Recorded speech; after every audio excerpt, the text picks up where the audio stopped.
नेपाल सरकारको आगामी आर्थिक वर्षको लागि प्रस्तुत नीति तथा कार्यक्रमका कतिपय विषयहरूले कोरोनाको विषाणु संक्रमणबाट उत्पन्न समस्यालाई समाधान गर्ने र त्यसबाट सिर्जना हुन सक्ने आर्थिक सामाजिक चुनौतीहरूको सामना गर्ने दिशातर्फ राम्रा कुराहरू ल्याएको छ। विशेष गरी स्वास्थ्य क्षेत्रमा स्वास्थ्य सेवाको विस्तार गर्ने र स्वास्थ्य संस्थाहरूको सुदृढीकरण गर्ने कुरा अत्यन्त आवश्यक छ। अहिलेको विश्व परिवेशमा विभिन्न देशहरूबाट नेपालीहरू आफ्नो स्वदेश फर्कनको लागि आवाज उठाइरहेका छन्, माग गरिरहेका छन्। ती नेपालीहरू स्वदेशमा आउने अवस्थामा रोजगारीका अवसरहरू पर्याप्त मात्रामा सिर्जना गर्नुपर्ने चुनौती देशका सामु उपस्थित हुनेछ। त्यस सन्दर्भमा कृषि क्षेत्रमा ल्याइएका कतिपय कार्यक्रमहरू र शिक्षाको क्षेत्रमा ल्याइएका कतिपय कार्यक्रमहरू ती अत्यन्त आवश्यक छन्। ती कार्यक्रमहरूलाई आगामी दिनमा बजेट व्यवस्थापन गर्ने सिलसिलामा उपयुक्त बजेट विन्यास गरेर अगाडि जानुपर्ने आवश्यकता छ। त्यसबाहेक आज एकातिर हामी कोरोना संक्रमणको त्रासबाट कसरी जोगिने, कसरी देशलाई जोगाउने, जनतालाई जोगाउने भन्ने चुनौतीका सामु छौँ। तर अर्कोतर्फ हाम्रो भूभागमाथि भारतद्वारा अतिक्रमण गरिएको छ। हामीले लामो समयदेखि लिम्पियाधुरा, लिपुलेक, कालापानी क्षेत्रमा भारतको उपस्थिति हट्नुपर्छ भन्ने माग गर्दै आएका छौँ। नेपाली जनताले आवाज उठाउँदै आएका छन्। तर हालै त्यो क्षेत्रमा भारतबाट सडक निर्माण गरेको कुरा समेत आएको छ। यसबाट एकातर्फ हामीले अहिलेको विश्व परिवेश, विश्वमै उत्पन्न कोरोना महामारीबाट जोगिनुपर्नेछ भने अर्कोतर्फ हाम्रो राष्ट्रिय स्वाधीनता, स्वतन्त्रता र सुरक्षातर्फ त्यत्तिकै गम्भीर भएर लाग्नुपर्ने आवश्यकता छ। यस परिवेशमा नेपाल सरकारको तर्फबाट राष्ट्रिय स्वाधीनता, स्वतन्त्रताको रक्षा गर्ने र योभन्दा अगाडि नेपालको नक्सामा उल्लेख हुन नसकेका बिचमा तर पहिले थियो, त्यो कुनै समयमा त्यहाँ उल्लेख भए तापनि बिचमा उल्लेख नभएका लिम्पियाधुरा, लिपुलेक, कालापानी लगायतलाई समावेश गरेर छिटोभन्दा छिटो नक्सा प्रकाशित गर्ने कुरा स्वागतयोग्य छ। हामी सबभन्दा पहिले आफ्नो भूभागभित्र, आफ्नो देशभित्र स्वाधीन नागरिकको रूपमा रहन सकेनौँ भने हाम्रा विकासका प्रयासहरू, हामीले कल्पना गरेको समृद्ध समाजको निर्माण गर्ने कुरामा हामी आफै निर्णय गर्न सक्ने अवस्थामा हुँदैनौँ। विगतका राजनीतिक अस्थिर वातावरणहरूमा हामीले त्यो तितो भोगेका छौँ र तितो अनुभूत गरेका छौँ। त्यसबाट अब नेपाल कम्युनिस्ट पार्टीको नेतृत्वमा झन्डै 2/3 सरकार रहेको अवस्थामा अब हामीले विगतका निरङ्कुश शासकहरूले थोपरेका इतिहासका अनेक कालखण्डमा हामीले बाध्यात्मक रूपमा नचाहँदै पनि सामना गर्नु परेका हाम्रो स्वतन्त्रता, हाम्रो स्वाधीनतामा आँच पुर्याउने कुराहरूलाई क्रमशः समाप्त गरेर अगाडि बढ्ने दृढता जुन व्यक्त गरिएको छ, म त्यसको स्वागत गर्न चाहन्छु। सँगसँगै यो नीति तथा कार्यक्रमको कार्यान्वयन गर्ने सिलसिलामा मैले यसका कार्यक्रमहरू हेरेँ। ती कार्यक्रमहरूले साँच्चीकै अहिलेको अवस्थामा देशका पिछडिएका क्षेत्रहरू, समुदायहरू र श्रमजीवी जनतामा केन्द्रित भएर जति जानुपर्ने हो त्यो नीति तथा कार्यक्रमले प्रतिबिम्बित गरेको जस्तो मलाई लागेको छैन। र यो कुरालाई पूर्णता दिनको लागि बजेटमा हामीले त्यो देख्न पाउनेछौँ भन्ने पनि मैले आशा गरेको छु। सँगसँगै हुन त यो नीति तथा कार्यक्रममा स्पष्ट रूपमा उल्लेख गरिएको छैन।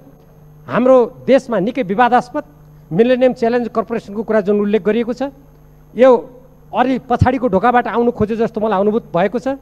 एकजना नेताले यहाँ भन्नुभयो यो पारित गर्नुपर्छ, यसमा छिटो गर्नुपर्छ नेपाली काङ्ग्रेसका नेताले। उहाँले महाकाली सन्धिमा पनि त्यस्तै कुरा गर्नुभएको थियो।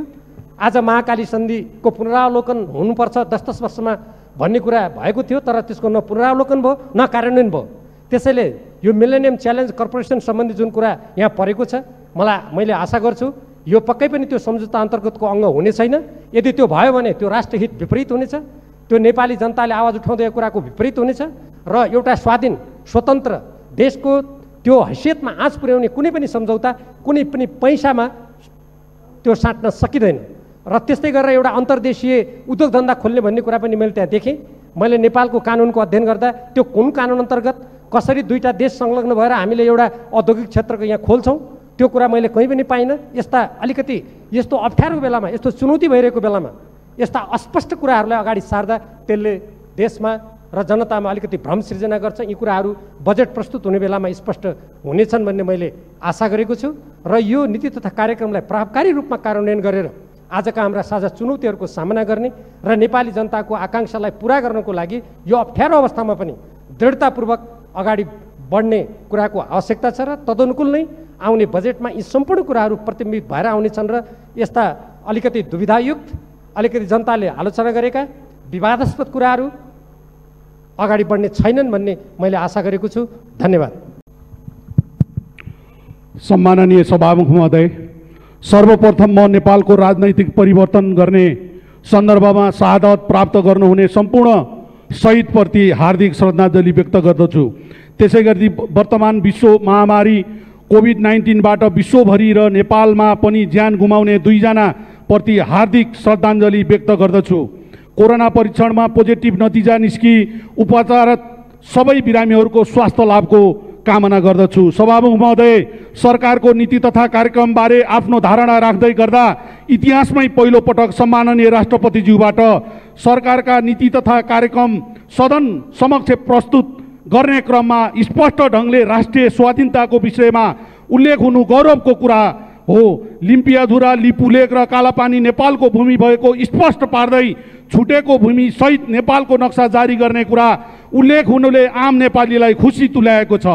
ऐतिहासिक सन्धि नक्सा तथा तथ्य प्रमाणका आधारमा कूटनीतिक माध्यमबाट भारतसँगको सीमा सम्बन्धमा लामो समयदेखि बाँकी रहेको समस्या समाधान गर्ने प्रतिबद्धता जनाइनु आफैमा ऐतिहासिक छ। हामी चाहे देशका कुनै पनि कुनामा बस्ने बासिन्दाहरू देशको स्वाधीनताका विषयमा कसैले बलात् कुदृष्टि लाउँछ भने हामीलाई कदापि सह्य हुँदैन। सरकारको नीति तथा कार्यक्रमको प्रमुख विषयमा आएको स्वाधीनताको सवाललाई म व्यक्तिगत र जनप्रतिनिधिको हिसाबले हृदयदेखि नै समर्थन र सलाम गर्न चाहन्छु। सभामुख महोदय, देशको वर्तमान परिस्थितिको यथार्थ मूल्याङ्कन गरी रोजगारमूलक कार्यक्रमलाई महत्त्व दिनु, कोभिड-19लाई परास्त गर्न कुनै पनि कसर बाँकी नराखिनु र राहत वितरणमा समेत राम्रोसँग ध्यान दिने प्रतिबद्धता जनाउनु, घरेलु तथा मझौला उद्योग सञ्चालनमा जोड दिनु, कृषि क्षेत्रलाई आधुनिकीकरण गर्दै उत्पादकको वृद्धि र रोजगारको अवस्था सिर्जना गर्ने कुरामा प्राथमिकता दिनुले गरिबी घटाउने र मुलुकलाई आत्मनिर्भर बनाउन सक्ने दिशामा नीति तथा कार्यक्रमले दिशानिर्देश गरेको कुरा महसुस गरेको छु। जीवन चलाउन बचाउन सबैभन्दा महत्त्वपूर्ण पक्ष भनेको स्वास्थ्य नै हो। स्वास्थ्य संस्थाहरूको स्थापना एवं स्तरोन्नति 2626 वडाहरूमा पूर्वाधार निर्माण र सेवा उपलब्ध गराउने, स्थानीय तहमा 5 देखि 25, जिल्लामा 25 देखि 50 अञ्चललाई 200 शय्याको स्तरोन्नति आदिले स्वास्थ्य क्षेत्रमा सबै जनताको पहुँच विस्तारलाई सुनिश्चित गर्नेछ भन्ने विश्वास लिएको छु र चिनौँ आफ्नो माटो बनाऊ आफ्नो देश भन्ने अभियान लगायत यस्ता धेरै सुकुम्बासी समस्यादेखि लिएर धेरै समस्याहरूको यो नीति तथा कार्यक्रमले ल्याएको छ। अन्तमा सभामुख महोदय, केही हप्ता अगाडि यहाँ सांसद अपहरणका कुराहरू आएर म लगायत माननीय महेश बस्नेत समेतको चरित्र हत्या गर्ने काम जुन भयो र सम्पूर्ण मान्यजीहरूलाई साक्षी राखेर भन्न चाहन्छु, यदि अपहरणको आरोप लगाउनेहरूलाई म चुनौती दिन चाहन्छु। यदि प्रमाणित भयो भने सबै मान्यजीहरूको अगाडि म झुन्डिएर मर्न तयार छु। के हामीलाई आरोप लगाउने डाक्टरहरू पनि झुन्डिन तयार छन्? धन्यवाद। सम्माननीय सभामुख महोदय, कोभिड-19 विरुद्ध सम्पूर्ण राज्य शक्ति लडिराखेको बेला नेपालमा 2 जनाको ज्यान गएको छ। यसरी ज्यान गुमाउनेहरूको ज्यान गएपछि मात्रै स्वास्थ्य परीक्षण अनि कोरोना भएको पुष्टि र कोरोनाकै कारण उनीहरूको ज्यान गएको ठहर अत्यन्तै दुःखद विषय हो।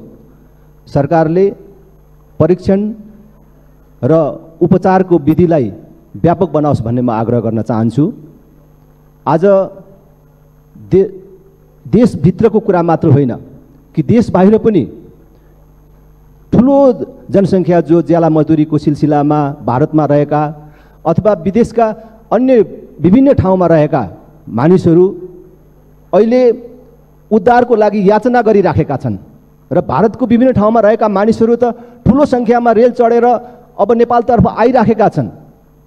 उनीहरूको उद्धारको लागि, उनीहरूको व्यवस्थित उद्धारको लागि सरकारले ठोस कदम चालोस्। विदेशबाट आउनेहरू यहाँ आउने बित्तिकै, उनीहरूलाई लिने बित्तिकै यहाँ कोरोना सङ्क्रमण फैलिन्छ भन्ने मानसिकताबाट सरकार र नागरिक समाज मुक्त हुनुपर्दछ भन्ने म आग्रह गर्न चाहन्छु। सरकारले आफ्नो नीति तथा कार्यक्रममा लिम्पिया, धुरा, लिपुलेक र कालापानी हाम्रो हो र यो क्षेत्र समावेश गरेर नयाँ नक्सा प्रकाशित गर्ने जो प्रतिबद्धता व्यक्त गरेको छ, म त्यसको स्वागत गर्न चाहन्छु। लिम्पिया, धुरा, लिपुलेक र कालापानी समावेश गरेर नयाँ नक्सा प्रकाशित गर्न भारत र चीनलाई सोध्नु पर्दैन। भारत र चीनलाई सोधेर मात्र यो नयाँ नक्सा प्रकाशित गर्नुपर्दछ भन्ने मानसिकता पराधीन मानसिकताको उपज हो। सरकारले आफ्नो नीति तथा कार्यक्रममा जुन भ्रष्टाचारको प्रतिबद्धता व्यक्त गरेको छ, भ्रष्टाचार विरुद्धको प्रतिबद्धता व्यक्त गरेको छ, त्यो अत्यन्त कमजोर छ। यो महामारीको बेला खरिद गरिने स्वास्थ्य सामग्रीमा समेत भ्रष्टाचारको कुरा उठिराखेको बेला सरकारले जुन भ्रष्टाचारको विरुद्ध प्रतिबद्धता व्यक्त गरेको छ त्यो कमजोर छ। म संसदमा पहिलोचोटि यो विषय प्रवेश गराउने मानिस हुँ जसले मैले भनेको थिएँ कि 2046 साल पछिका सबै उच्च पदस्थ नेता कर्मचारीहरूको सम्पत्ति छानबिन हुनुपर्दछ।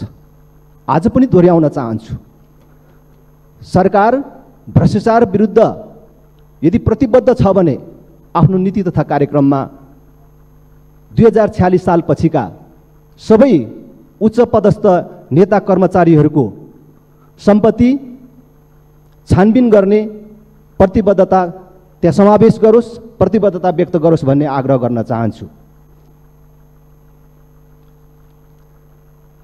यस वर्ष पनि केही किलोमिटर बाटोहरू त बन्लान्, केही नयाँ भवनहरू बन्लान्, पुलहरू अवश्य थपिएलान्, तर यो नीति तथा कार्यक्रमले महामारी र त्यसको प्रभावको सन्तासमा रहेका जनतालाई आशा जगाउने काम गर्न सकेको छैन। उही कार्यान्वयनविहीन सपनाहरूको निरन्तरता छ।